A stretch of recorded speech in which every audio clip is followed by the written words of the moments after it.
ಕಾಡಮ್ಮ ಕಾಡಮ್ಮ ಮಾಸ್ತಿ ಅಮ್ಮ ಕೇಳೇ ನಮ್ಮ ಗೋಳಮ್ಮ. ಇದು ಕೇವಲ ಒಂದು ಪ್ರತಿಭಟನೆಯಲ್ಲ, ತಲೆಮಾರುಗಳಿಂದ ಕಾಡನ್ನೇ ನಂಬಿ ಬದುಕಿದ ಜನಸಮುದಾಯದ ಅಸ್ತಿತ್ವದ ಹೋರಾಟ. ನಾಗರಹೊಳೆ ಅರಣ್ಯದ ಒಡಲಲ್ಲಿ ಹಕ್ಕುಗಳಿಗಾಗಿ ಹಸಿವಿನ ಕಿಚ್ಚು, ಆದಿವಾಸಿಗಳ ಬೃಹತ್ ಪ್ರತಿಭಟನೆ, ಇತಿಹಾಸದ ವಂಚನೆ ಮತ್ತು ಅನ್ಯಾಯ. ವರದಿಯ ಪ್ರಕಾರ ಬ್ರಿಟಿಷರ ಕಾಲದಿಂದಲೂ ಕಾಡನ್ನು ಸಂರಕ್ಷಣೆ ಎಂಬ ನೆಪದಲ್ಲಿ ಆದಿವಾಸಿಗಳಿಂದ ಕಿತ್ತುಕೊಳ್ಳುವ ಪ್ರಕ್ರಿಯೆ ನಡೆಯುತ್ತಲೇ ಇದೆ. 1955ರಲ್ಲಿ ಗೇಮ್ ಸ್ಯಾಂಕ್ಚುರಿ, ನಂತರ ರಾಷ್ಟ್ರೀಯೋದ್ಯಾನವನ, ಈಗ ಟೈಗರ್ ರಿಸರ್ವ್ ಎಂಬ ಹೆಸರಿನಲ್ಲಿ ಕಾಡಿನ ಮಕ್ಕಳನ್ನು ಒಕ್ಕಲೆಬ್ಬಿಸಲಾಗುತ್ತಿದೆ. ಪ್ರವಾಸೋದ್ಯಮದ ಹೆಸರಿನಲ್ಲಿ ವ್ಯಾಪಾರ. ಆದಿವಾಸಿಗಳ ಆರೋಪವೇನೆಂದರೆ ಕಾಡಿನ ಮೂಲ ನಿವಾಸಿಗಳಿಗೆ ಅಲ್ಲಿರಲು ಅವಕಾಶವಿಲ್ಲ, ಆದರೆ ದೊಡ್ಡ ದೊಡ್ಡ ಉದ್ಯಮಿಗಳ ರೆಸಾರ್ಟ್ಗಳಿಗೆ, ಟೈಗರ್ ಸಫಾರಿಗಳಿಗೆ ಮತ್ತು ಪ್ರವಾಸಿಗಳಿಗೆ ಕಾಡಿನೊಳಗೆ ರತ್ನಗಂಬಲಿ ಹಾಸಲಾಗುತ್ತಿದೆ. ಸಂರಕ್ಷಣೆ ಎಂಬುದು ಕೇವಲ ಆದಿವಾಸಿಗಳಿಗೆ ಮಾತ್ರವೇ? ಶ್ರೀಮಂತರ ಮೋಜು ಮಸ್ತಿಗೆ ಕಾಡು ಅಡ್ಡಿಯಾಗುವುದಿಲ್ಲವೇ ಎಂಬ ತೀಕ್ಷ್ಣ ಪ್ರಶ್ನೆ ಪ್ರತಿಭಟನಾಕಾರರಿಂದ ಕೇಳಿಬರುತ್ತಿದೆ. 2006ರ ಅರಣ್ಯ ಹಕ್ಕುಗಳ ಕಾಯ್ದೆಯಡಿಯಲ್ಲಿ ಆದಿವಾಸಿಗಳಿಗೆ ಭೂಮಿ ಮತ್ತು ಜೀವನೋಪಾಯದ ಹಕ್ಕು ನೀಡಬೇಕಿತ್ತು. ಆದರೆ ಇಲ್ಲಿ ಕಾಯ್ದೆಯನ್ನು ಜಾರಿಗೆ ತರುವ ಬದಲು ಅಕ್ರಮವಾಗಿ ಜನರನ್ನು ಸ್ಥಳಾಂತರಿಸಲಾಗುತ್ತಿದೆ. ಗ್ರಾಮ ಸಭೆಗಳ ಅನುಮತಿ ಇಲ್ಲದೆ ರೆಸಾರ್ಟ್ ನಿರ್ಮಾಣ ಮತ್ತು ಸಫಾರಿ ಮಾರ್ಗಗಳನ್ನು ರೂಪಿಸಲಾಗುತ್ತಿದೆ ಎಂದು ವರದಿ ಹೇಳುತ್ತದೆ. ಇಂದಿನ ಹೋರಾಟದ ಕಿಚ್ಚು.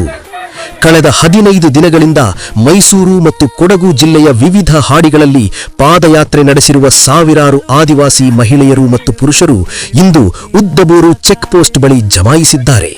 ಸ್ಥಳಕ್ಕೆ ಆಗಮಿಸಿದ ತಹಶೀಲ್ದಾರ್ ಅವರು ಜನರ ಪ್ರಶ್ನೆಗಳಿಗೆ ಉತ್ತರಿಸಲಾಗದೆ ತಡಬಡಾಯಿಸಿದ್ದಾರೆ.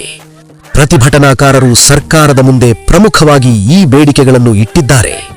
ಹೈಕೋರ್ಟ್ ಸಮಿತಿ ತನಿಖೆ, ನಾಗರಹೊಳೆ ಹುಲಿ ಸಂರಕ್ಷಿತ ಪ್ರದೇಶದ ಘೋಷಣೆಯ ಪ್ರಕ್ರಿಯೆಯ ಬಗ್ಗೆ ತನಿಖೆಯಾಗಬೇಕು.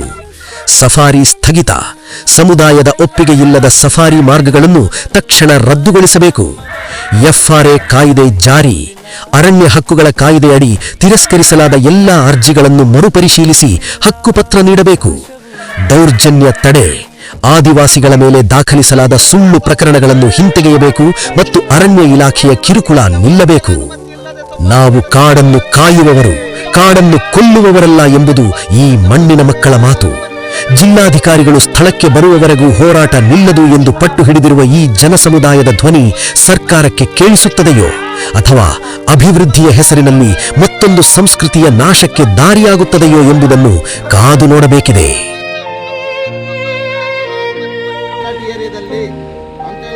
ಜಿಲ್ಲಾಡಳಿತದಲ್ಲಿ ಒಂದು ಮಾಹಿತಿ ಇದೆ. ಕೊಡಗು ಜಿಲ್ಲಾಡಳಿತ ಮತ್ತೆ ಮೈಸೂರು ಜಿಲ್ಲಾಡಳಿತ, ಹಾಗೆ ಬೇರೆ ಬೇರೆ ಜಿಲ್ಲೆಗಳಲ್ಲಿ ಮಾಹಿತಿಗಳಿದೆ. ರಾಜ್ಯದ ಇಲ್ಲಿ ಕೊಟ್ಟಂತ ಮಾಹಿತಿಗಳು ರಾಜ್ಯದಲ್ಲಿ ಇರುತ್ತೆ. ಆದರೆ ಕ್ರಿಟಿಕಲ್ ಟೈಗರ್ ಹ್ಯಾಬಿಟ್ಯಾಟ್ ನಾಗರಹೊಳೆ ಏನಿದೆ, ಹುಲಿ ಸಂರಕ್ಷಿತ ಪ್ರದೇಶದೊಳಗೆ ಎಷ್ಟು ಹಾಡಿಗಳ ಸಮುದಾಯದ ಅರಣ್ಯ ಹಕ್ಕುಗಳನ್ನು ಒದಗಿಸಿದ್ದೀವಿ ಅನ್ನೋ ಮಾಹಿತಿ ಬೇಕು ನಮಗೆ. ಈಗಾಗಲೇ ನಮ್ಮ ಸಂಬಂಧಪಟ್ಟಂಗೆ ಎಷ್ಟು ಜನದ ಹಾಡಿಗಳಿಗೆ ಹಕ್ಕುಪತ್ರಗಳನ್ನ ಕೊಡಬೇಕಾಗಿತ್ತು, ಅದೆಲ್ಲ ಯಾವ ಹಕ್ಕುಪತ್ರ ಸರ್? ಅರಣ್ಯ ಹಕ್ಕು ಕಾಯ್ದೆ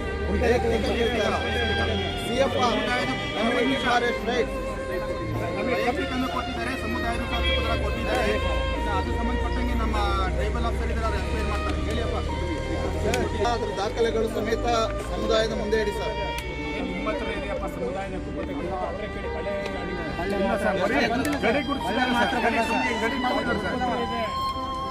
ಗಡಿ ಮಾತ್ರ ಗುರುತಿಸಿದ್ದಾರೆ. ನಮ್ಮ ಹಕ್ಕುಗಳು ಎಲ್ಲೆಲ್ಲಿದೆ ಅಂತ ಎಲ್ಲೂ ಗುರುತಿಸಿಲ್ಲ ಸರ್. ನಮ್ಮ ಜಮ್ಮಗಳಾಗಲಿ, ನಮ್ಮ ಸ್ಮಶಾನಗಳಾಗಲಿ, ನಮ್ಮ ಏನು ನಾವು ಹಳೆ ಹಿಂದೆ ಇದ್ದಂಥ ಸ್ಥಳಗಳು, ನಮ್ಮ ಕೈ ಮಾರ್ಗಗಳಿದ್ದು ನಮ್ಮ ಮೈಸೂರು ಸಂಬಂಧಪಟ್ಟಂಗೆ ಐತಿ. ನಾವು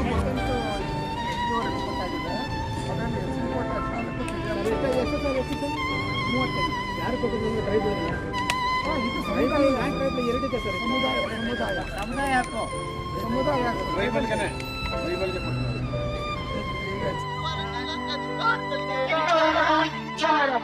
ಜಮ್ಮಗಳ ಮೇಲೆ ಹಕ್ಕುಗಳನ್ನು ನಿಯಂತ್ರಿಸುತ್ತಿರುವ ಅರಣ್ಯ ಇಲಾಖೆಗೆ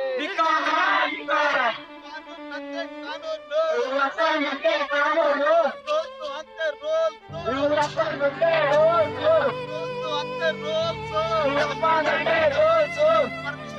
ಪರ್ಮಿಷನ್